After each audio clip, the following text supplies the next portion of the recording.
और ब्रेक के बाद आप सभी का एक बार फिर से स्वागत है। आज मौका है 25 साल के उस सफर का जब 1999 में भारत ने करगिल में विजय हासिल की थी, पाकिस्तान के नापाक मंसूबों को ध्वस्त करते हुए। इस विषय पर बात करने के लिए दो खास मेहमान इस वक्त मेरे साथ जुड़ रहे हैं। उनका परिचय आपसे कराते हैं। कर्नल गिरीश कुमार जी मेहदी रत्ता, जो कि खुद करगिल विजय में के उस समय मौजूद थे, उस युद्ध में। सर, बहुत स्वागत है हमारे साथ जुड़ने के लिए। इसके अलावा दूसरे खास मेहमान लेफ्टिनेंट सैयद अता हसनैन साहब, जो कि पूर्व कमांडर रहे 15 कॉर्प्स के। सर, आपका बहुत बहुत स्वागत है।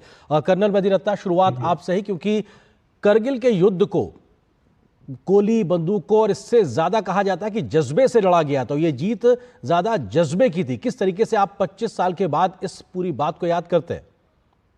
मैं आपके सारे दर्शकों को अपना अभिनंदन देता हूं और साथ में ही विजय दिवस की इस शुभ सुबह में आप सबको बधाई देता हूं। मेरे को बहुत खुशी है कि आज मैं जिस चैनल में आपके साथ बैठा हूं, मेरे प्रीवियस जीओसी जनरल अता हसनैन साहब भी मेरे को पैनलिस्ट हैं।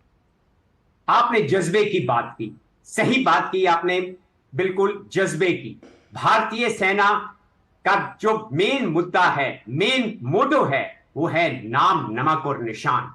भारतीय सेना नाम, नमक, निशान के लिए युद्ध लड़ती है और इस युद्ध में हमारे वीर सैनिकों ने इस नाम, नमक और निशान के लिए ऐसा कोई कसर नहीं छोड़ी कि हम इसमें विजय हासिल ना कर सके। हमने कई कहानियां सुनी होंगी अपने वीर सैनिकों की। आज इस शुभ अवसर पर कुछ ऐसी कहानियां भी मैं बताना चाहूंगा जो मीडिया में इतने जोर शोर से नहीं आई। सर अपनी बात पूरी करें। या मैं ये कह रहा था कि इस युद्ध में कुछ ऐसी भी कहानियां हैं जो मीडिया में नहीं आई हैं। There are a lot of unsung heroes, I would say, who have not come into the limelight for various reasons, and it happens that way. ऐसा होता है लड़ाई में कि कुछ लोग बहुत ज्यादा अपना मीडिया उनको हाईलाइट कर देता है, and not for any other reason, but because they did a wonderful job.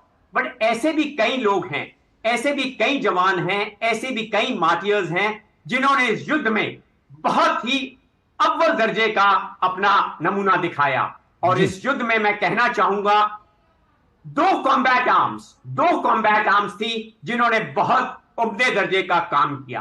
पहली, ऑफ कोर्स, जनरल अता हसनैन साहब मेरी बात से मानेंगे, एक थी इन्फेंट्री जो आगे जाके लड़ी, जिनके नाम आप आज के सबके जुबान पे चढ़े हुए हैं, चाहे वो 2 राजरिफ है, चाहे 18 ग्रेनेडियर्स है, चाहे 8 सिख है। मगर इसके अलावा इस लड़ाई को सक्सेसफुल करने के लिए दूसरी जो कॉम्बैट आर्म थी वो थी आर्टिलरी, तोपखाने ने जो काम किया उसका चर्चा मीडिया में थोड़ा कम हुआ है।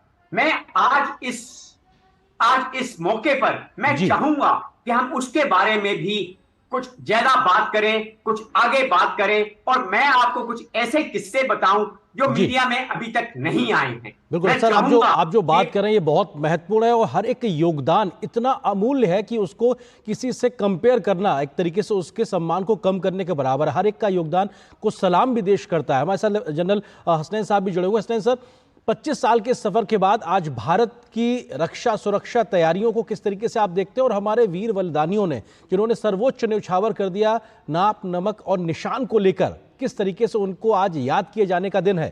जनरल हसनैन। नमस्कार और जय हिंद।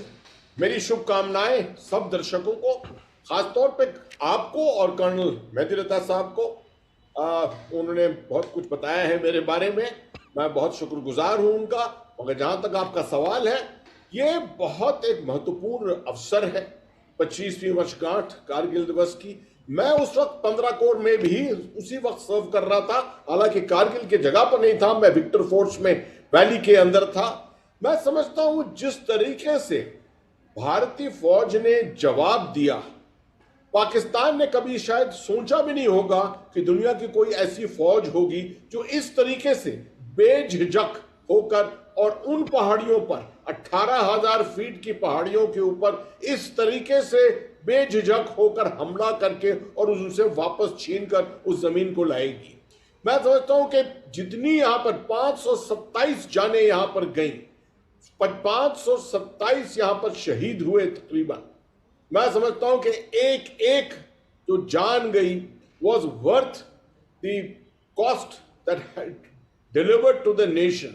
हम आज इकट्ठा हुए हैं, प्रधानमंत्री, माननीय प्रधानमंत्री भी वहां पर हैं इस वक्त। मैं समझता हूं कि एक बहुत जबरदस्त नेशनल ओकेजन है जिस पर हम श्रद्धांजलि इस वक्त इशू कर रहे हैं।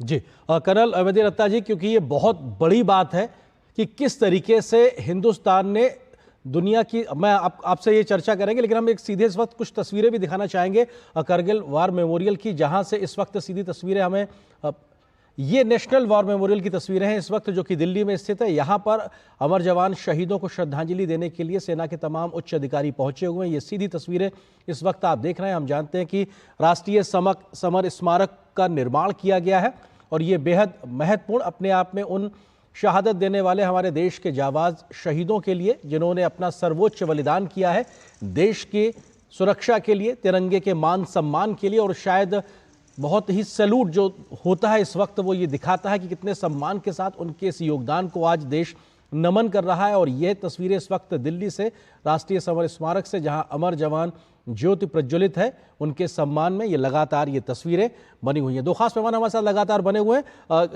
मेहदी रत्ता जी, कर्नल मेहदी रत्ता जी, क्योंकि ये बहुत महत्वपूर्ण है। दुनिया की सबसे ऊंची लड़ी गई जंग, जिसमें भारत के जाबाज नीचे की ओर थे, नीचे से लड़के हमने ऊपर तक पहुंच के अपनी जीत को, बदली हुई बाजी को एक तरीके से दिखाया है। आपको लगता है कि जो जिस बात का जिक्र आप कर रहे थे कि गोले बारूद ने भी एक बड़ी भूमिका निभाई पाकिस्तानियों के पैर पीछे करने में, किस तरीके से उस योगदान को आप देख रहे हैं? जैसे जनरल अता हसनैन साहब ने बताया, 527 हमारे वीर सैनिक इस युद्ध में शहीद हुए। आपकी इंफॉर्मेशन के लिए और दर्शकों के इंफॉर्मेशन के लिए, इसमें 26 ऑफिसर्स थे, 26 ऑफिसर और 501 जवान। क्या मेरे दर्शकों को पता है कि एवरेज एज क्या थी इन अफसरों की? Average age of young officers who were martyred during this war was 22 years। 22 साल की उम्र के हमारे एवरेज एज थी हमारे जब ऑफिसर्स की। तो अंदाजा लगा लीजिए कि जज्बा, दी मोटिवेशन ऑफिसर यूनिट में आता है अपने नाम नमक और निशान के लिए। उसने 2 साल या 3 साल की नौकरी की होगी यूनिट में आके, और उसको लड़ाई में जाना पड़ा, और उसने अपनी काबिलियत, अपना जज्बा उस लड़ाई में दिखाया। आपने बात की तोप खाने की, आर्टिलरी ने क्या किया था, कैसे उनको बर्बाद किया। सही बात है, मैं इसमें थोड़ा सा पीछे जाना चाहूंगा जी। आपको सबको पता है कि 3 मई को हमें पहला इंट्रूजन पता लगा था बटालिक सेक्टर में, और 3 मई से लेकर 13 जून तक जब हमने तोलोलिंग पे विजय हासिल की थी, उसके बीच में तकरीबन आप मान के चलिए 40 दिन हमको कोई सक्सेस नहीं मिली, हमें कोई विजय नहीं मिली। हम एकदम, हमारी कमर जो थी दीवार के साथ टिकी हुई थी। ऐसा क्यों हुआ? ऐसा क्यों हुआ कि हम उनको सर, पीछे नहीं आपको हटा विनम्रता से मैं रोकना चाहूंगा। इस वक्त रक्षा मंत्री राजनाथ सिंह जी भी वॉर मेमोरियल पहुंचे, वो तस्वीरें भी आपको दिखाते हैं, क्योंकि रक्षा मंत्री